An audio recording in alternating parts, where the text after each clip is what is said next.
Hello Rebels and welcome back to my life. It's Tolkien Tuesday, the day that we talk about J.R.R. Tolkien, The Hobbit, The Lord of the Rings, and any exciting real-life events concerning the fictional world of Middle-earth. Today, we're going to continue the story we were telling about the creation of Middle-earth as covered in the Silmarillion, and with a specific focus on Melkor, although this is the last video where we will be calling him that. When last we left our villain, he and the spider Ungoliant had destroyed the Trees of Valinor, ridding the world of their light, and in fact, all of the world was plunged into darkness. In that confusion, Melkor swiftly went north to the fortress of Feanor. Now remember, Feanor was an elf of the Noldor, and the greatest craftsman that the world had ever seen. And Feanor had crafted those three gems of unparalleled beauty, the Silmarils. Now the book, the Silmarillion, is named after the Silmarils, which should be a hint that they're pretty important, and this is why. Having failed to get the Silmarils before, Melkor now broke into Feanor's fortress. Feanor was away at the time, killed Feanor's father, Finwë, and stole the Silmarils. When he picked them up, they burned his hand, and the pain of that burning would remain with him forever, but he managed to stick them in a sack or whatever, and flee the fortress to return to his stronghold in the north of what would later be called Middle-earth,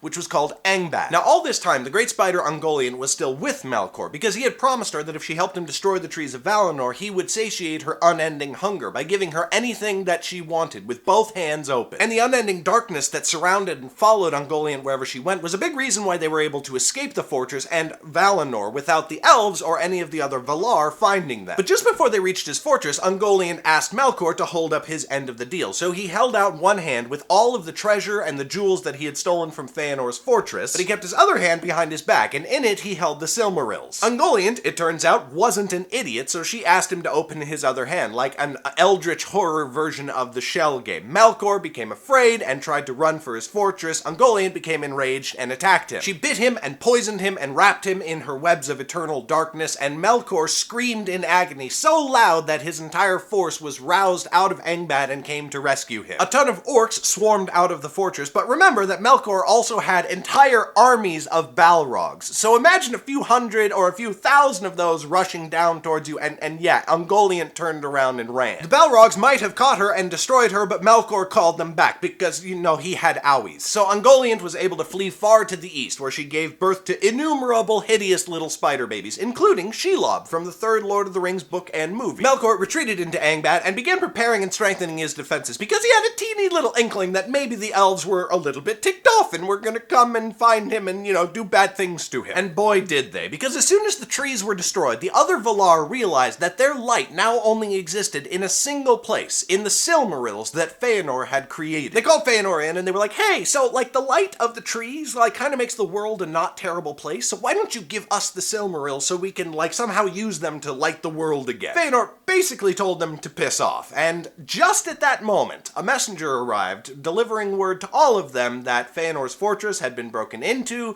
Feanor's father was killed, and Melkor had stolen the Silmarils. Feanor was, as you can imagine, a little bit ticked off, and he gave Melkor a new name, Morgoth, which means dark foe of the world, and that's what Morgoth was called forever after. Feanor mustered every elf who would follow him, intending to march with war upon Melkor in his stronghold in Middle-earth. But that march would not go swimmingly for everyone, as we will discuss in next week's video of Tolkien Tuesday. That's it for today, Rebels. A special shout out to my supporters on Patreon to make the YouTube channel possible. If you want to be one of those excellent people or get signed copies of my books, there are links in the description to both of those things. Thank you so much for watching, and I will see you tomorrow. Bye!